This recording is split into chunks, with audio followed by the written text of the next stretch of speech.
You're listening to The Sports Fix. Portions of the Sports Fix brought to you by Harry Buffalo. Catch every UFC pay-per-view live in full HD at Harry Buffalo North Olmsted, just outside Great Northern Mall. Harry Buffalo. Join the herd.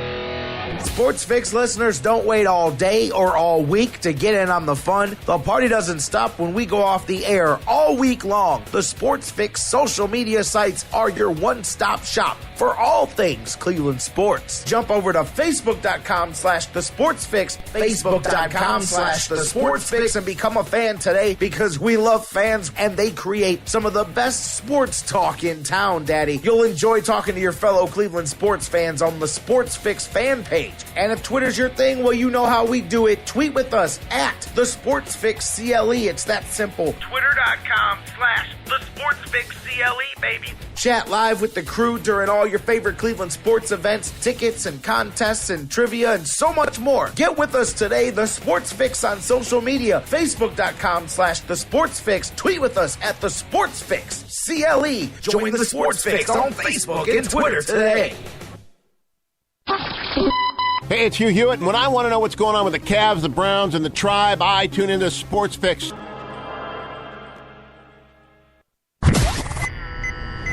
Live in Ohio, it's time to get your fix. The Sports Fix.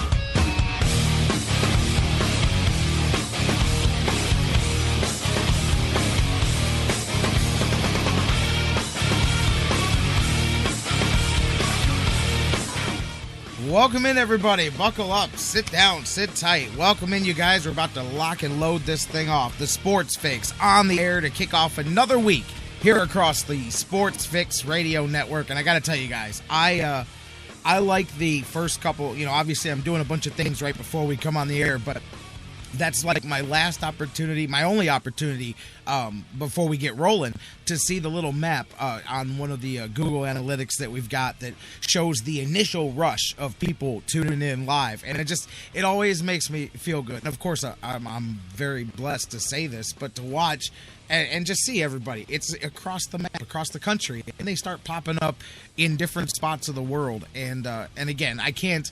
It's a few 30-second window. I get to look at that as we kick things off, and then I can look at it afterwards, of course. But real time, it's just cool, and it always makes me realize how awesome this opportunity is each and every day to sit down and do this with you guys, and to have you guys all over be a part of this thing. So thank you guys so much for choosing us once again to start another week. Man, we got a loaded show today, a lot of things to get into because there was a lot of things going on last weekend. This past weekend was just chock full of events from the beginning to the end, literally from the time that we went off the air the other day, you guys, and we're going to get through each and every one of it here. I mean, it started from the moment we went off the air. The Adrian Peterson stuff started coming out Friday afternoon. And, John McMullen from the Sports Network, he'll be on with us here today in his usual slot just about 30 minutes from now, and we're probably going to have to do an extended chat today because since just in the week, look at the week that's gone by for the NFL, just since John was with us last week,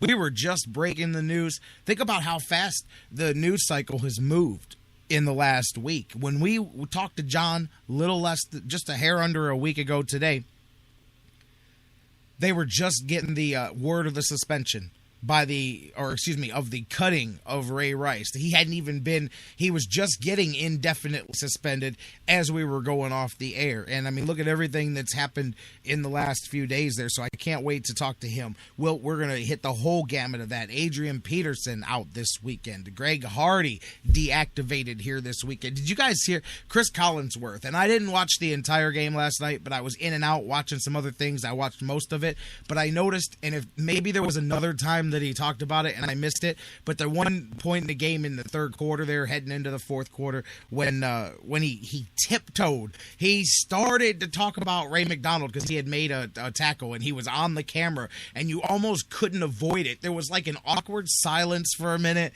and then he said, you know what?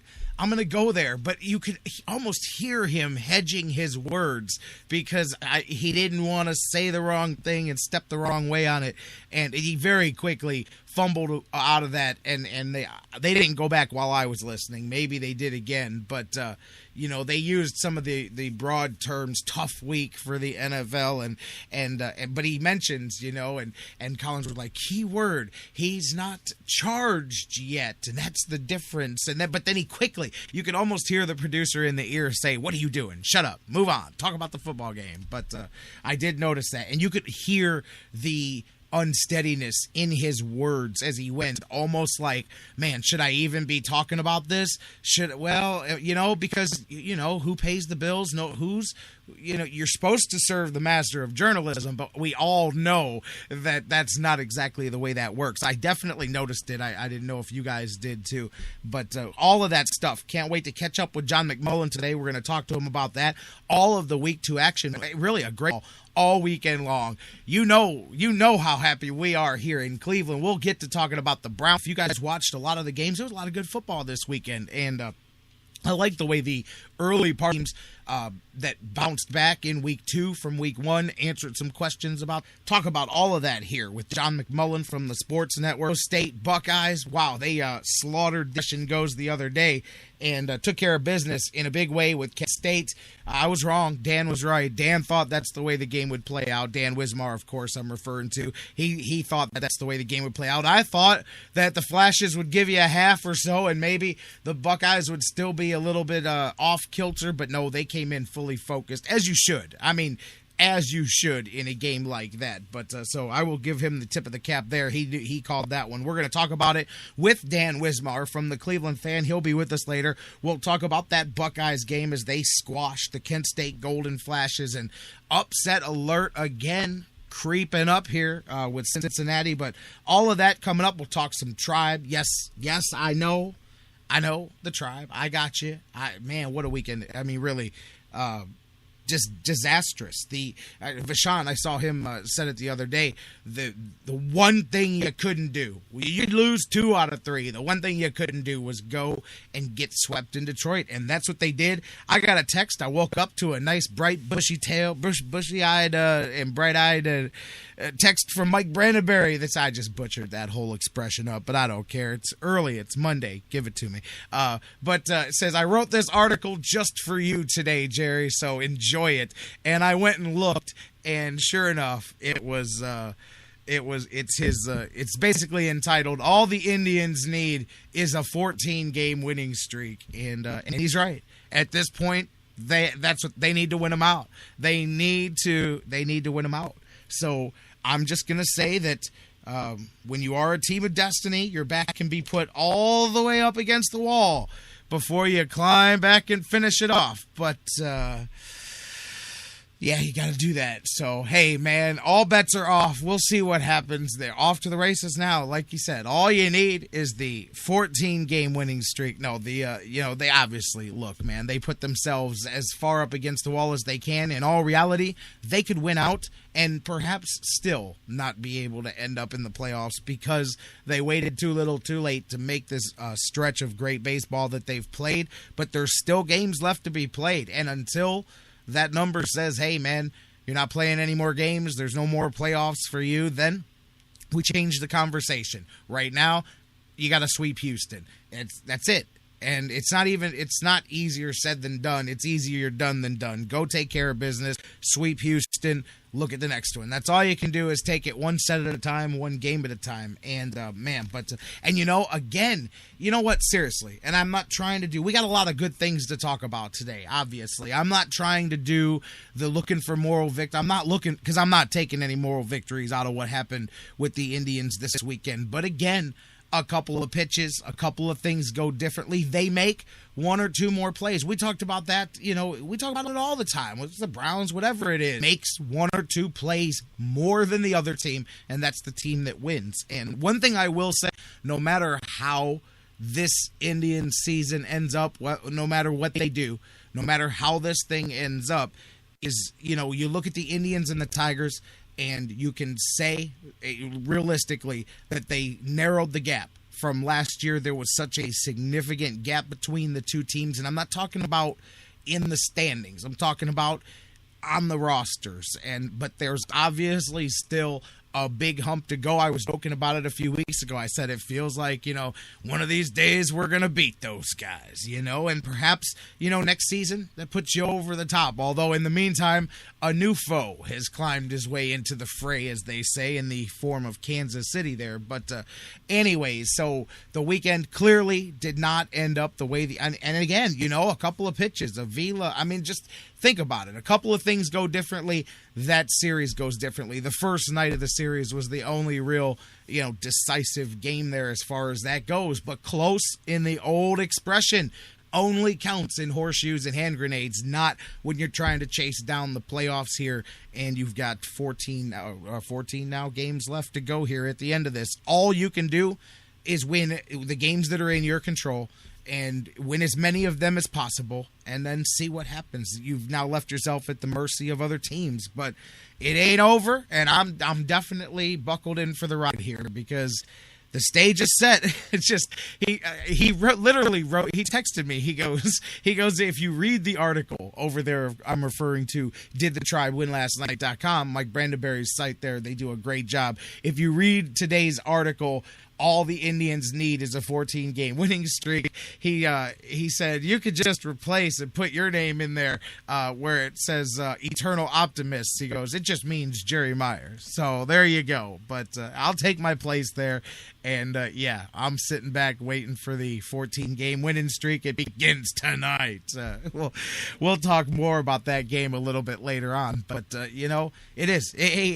It was a tough series. It was a tough weekend. And, Bruce, that's the comment. And that is the hump that you've got to get over when we talk about the Detroit Tigers. More than pitching, more than anything else, he just said in the Mixler chat room, every time you look up, Cabrera, Martinez, and Martinez were at bat. And then it's true, man. Those three cats they're not just Indians killers, they're everybody killers. But Jonathan Knight had me rolling the other day.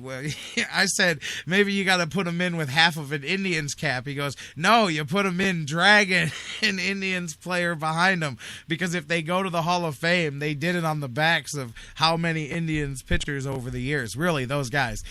Truly, it does seem, though, he's right. It does seem that every time you turn around, bam, here those guys go. And there they go again, man. And it's always, if it's not one, it's another. And you can't intentionally walk all of them all the time. Somebody's going to eventually hit. It's the beauty of what they put together. That's what you put together. That was the beauty of the Indians lineup in the 90s, was that there was no soft spots in that lineup. There was no days off, as they say. You had to go to work and then do it again and do it again, and everybody was more effective because they fed off of it. That's how you build a lineup. You know what I mean? So it is what it is. I know Dan Wismar and I are going to talk some more about that. And yes, we do have a Houston series to look forward to. I'll preview that for you guys. We'll look ahead at the pitching matchups a little bit later on. So all of that going on. Can't wait to talk to Dan. Can't wait to talk to John McMullen. In just a few minutes, we're going to dive into the Browns game because the Browns did.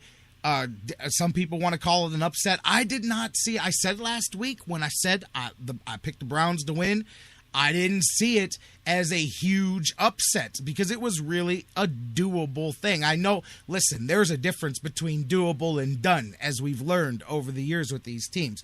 But not as big of a quote-unquote upset as some people would say. By the way, real quick, and we're going to get into this in the next segment. I'm going to open the phone lines and do all of that, and I haven't even done the introductory spiel. But, man, the NFL Network doing their loop all night long and this morning, and you look at the Browns game, when the highlights come up, I know you guys have to have seen it. I'm assuming that they do it the same every single time because I saw the same story 3 different times over the course of the last 24 hours. But they show the Browns game, Browns and the Saints. Good highlights on both sides, touchdowns and defensive plays. It was a good game. Even if you weren't a Browns fan, like if you took that out of it, it was a good football game to watch. But my point is, do you know how they started the highlights on NFL Network for the Browns game every time that they do it? It starts with the score 17-16 and Johnny Manziel under center. That was the big beginning takeaway for the Browns game. Browns and Saints, home opener for the Browns, Johnny Manziel under the center now. And I'm like, are you serious here? And that was the big story. Forget the quarterback that drove you to the winning drive. And by the way, the Browns pissed Hoyer off. And hey, that's a good thing, man, because you could clearly see a spark in the play after that. From the time Johnny came in for those couple of snaps, after that, Hoyer was 15